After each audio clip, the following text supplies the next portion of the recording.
Bismillahirrahmanirrahim. Assalamualaikum warahmatullahi wabarakatuh.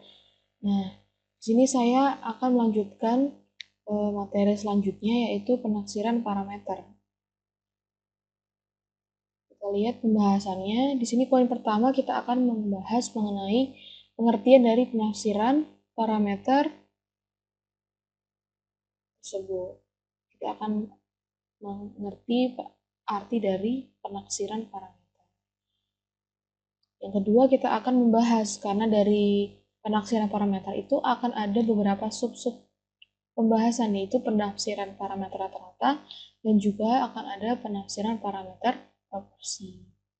Lalu seperti biasa kita akan membahas contoh-contoh soal dari parameter rata-rata dan parameter proporsi. Lanjut.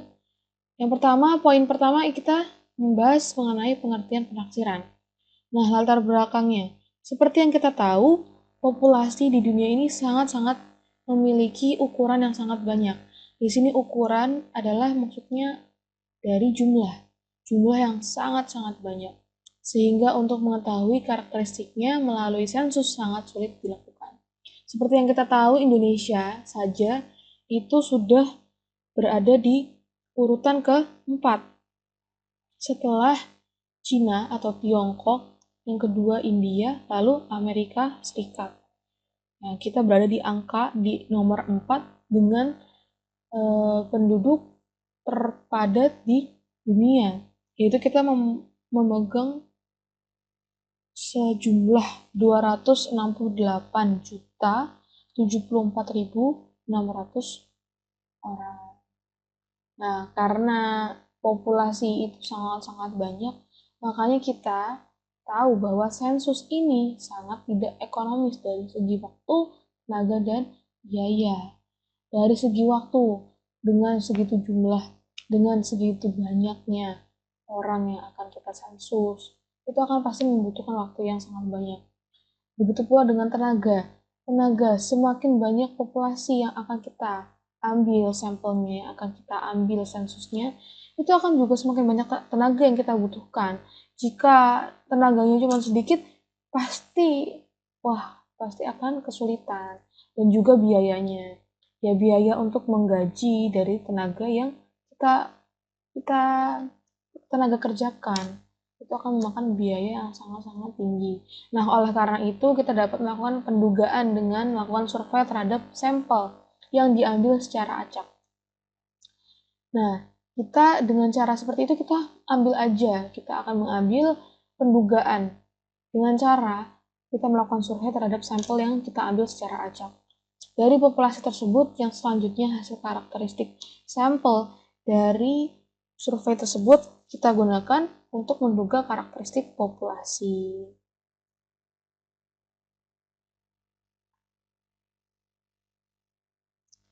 Selanjutnya, kita melanjutkan mengenai istilah-istilahnya. Nah, penaksiran parameter adalah pendugaan atau taksiran nilai parameter populasi berdasarkan sampel. Jadi setelah kita mengambil sampel, kita mengambil survei, nah kita akan mengambil penaksiran parameter. Kita akan menduga-duga seperti yang kita tahu. Seperti yang akan kita lakukan yaitu untuk melakukan pendugaan dengan melakukan survei. Nah, penaksiran parameter itu dilambangkan dengan theta atau yang disebut dengan true value parameter populasi. Nah, parameter theta dapat berupa rata-rata populasi atau mu. Nah, ketika kita belum tentu tahu nilai tetapnya, nilai pasnya parameter theta ini, kita bisa menaksir. Nah, namanya ini adalah theta bar, dinamakan titik taksir biasa atau disebut dengan penaksir. Namanya juga penaksir berarti itu titik itu tidak mungkin sama dengan yang akan dia tuju, namanya menaksir, mengkira-kira. Nah, makanya itu sifat dari estimasi atau penaksiran atau nilai dari estimator theta bar tentu saja tidak akan sama persis dengan nilai parameter theta. Nah, tapi kita akan berharap Nah, nilai estimator dari theta bar ini akan mendekati nilai parameter theta. Nilai theta bar ini tidak boleh lebih dari theta bar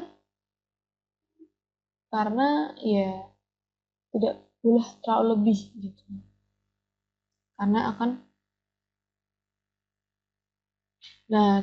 di sini saya melihat di catatan saya untuk menaksir tinggi rata-rata mahasiswa. Contohnya, untuk menaksir tinggi rata-rata mahasiswa Indonesia, kita ambil sebuah sampel acak. Data sampel dikumpulkan lalu dihitung rata-ratanya. Misalkan X barnya atau rata-ratanya, minnya, itu 163. Rata-rata dari sampel acak mahasiswa diambil tingginya, itu rata-ratanya tingginya 163. Nah, jika 163 ini dipakai untuk menaksir tinggi rata-rata mahasiswa Indonesia, jika tadi mahasiswa yang diambil satu universitas, nah kita menaksir tinggi rata-rata mahasiswa Indonesia, maka 163 merupakan titik taksiran untuk tinggi rata-rata mahasiswa Indonesia. Jadi secara umum, tadi seperti yang kita lihat tadi, mu, atau bisa juga disebut dengan rata-rata, itu sama dengan parameter, karena kita mengambil pendugaan atau taksiran nilai. Secara umum, X atau sini kita lihat merupakan titik taksiran untuk mu.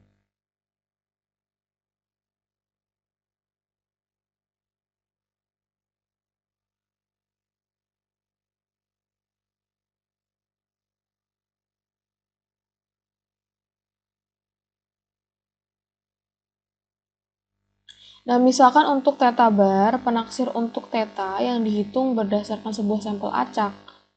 Seperti tadi, itu jika ukuran sampel N-nya makin besar, maka mendekati populasi menyebabkan theta bar ini itu juga akan mendekati theta. Maka disebut penaksir konsisten.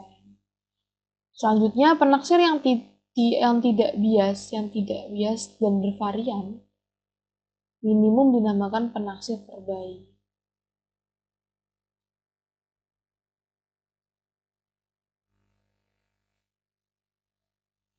Baik, selanjutnya kita melihat dari penafsiran parameter rata-rata. Nah, di sini kan saya bilang tadi X bar atau mian atau rata-rata, taksiran titik mu sama dengan X sigma N sampai dengan I sama dengan 1 XI per N. Nah, keterangannya di sini X ini adalah rata-rata.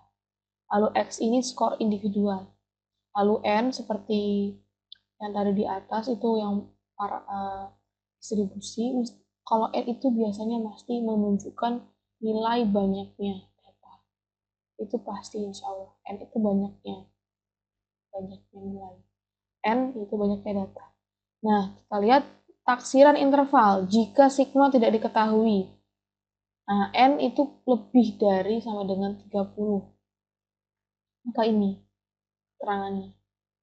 Keterangannya yaitu Z X sama rata-rata sampel, rata-rata sama seperti di atas, lalu Z A bagi 2 sama dengan 2,58. Selanjutnya, penafsiran parameter proporsi.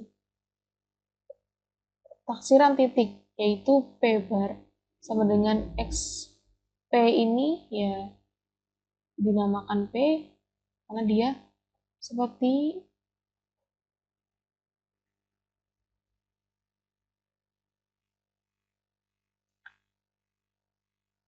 itu keterangannya. P proporsi sukses dalam sekot acak N, yaitu Q bar sama dengan 1 dikurangi P proporsi dikurangi proporsi. Lalu Z distribusi normal standar Z, seperti kita bikin akan ada sebuah persamaan. Lalu N banyaknya data. Langsung ke contoh soal. Pendugaan sampel rata-rata. Dari populasi para pegawai suatu perusahaan, diambil sampel sebanyak 100 orang dan dicatat gaji tahun masing-masing. Dari 100 orang ini kita akan mencatat gaji tahunannya mereka. Nah, rata-rata dan simpangan baku gaji mereka adalah 30 juta dan 6 juta. Buatlah selang kepercayaan 95% untuk menduga berupa sesungguhnya rata-rata gaji para pegawai di perusahaan. Nah, diketahui kan, X ini adalah gaji yang akan kita cari, yaitu gaji pegawai di suatu perusahaan. Dan di sini kita ambil karena sebanyak 100 orang sampel yang akan kita ambil. Nah, mu sama dengan 30 juta, yaitu rata-rata simpangan gaji mereka 30 juta. Dan sigma tadi itu adalah 6 juta. Ditanya selang kepercayaan 95% untuk menduga beberapa perusahaan tersebut. Nah, kita ambil tadi dari ini, P, proporsi. P min Z. Nah, di sini.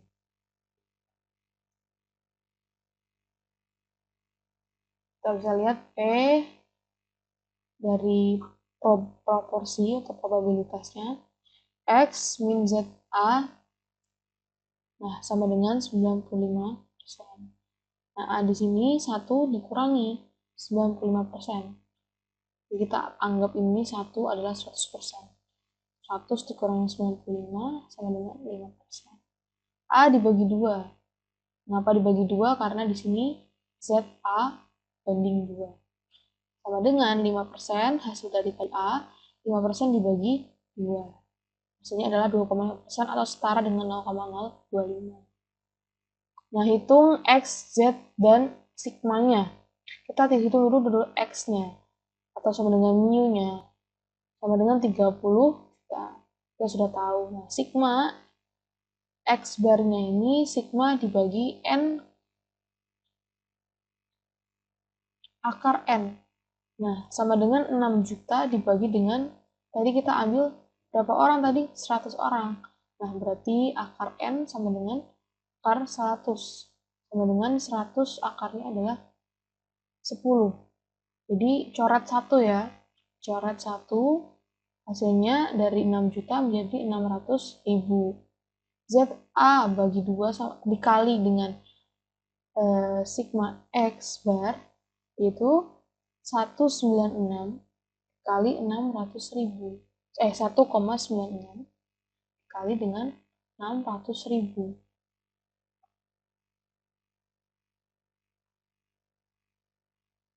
Nah, sama dengan 1.176.000. Jadi,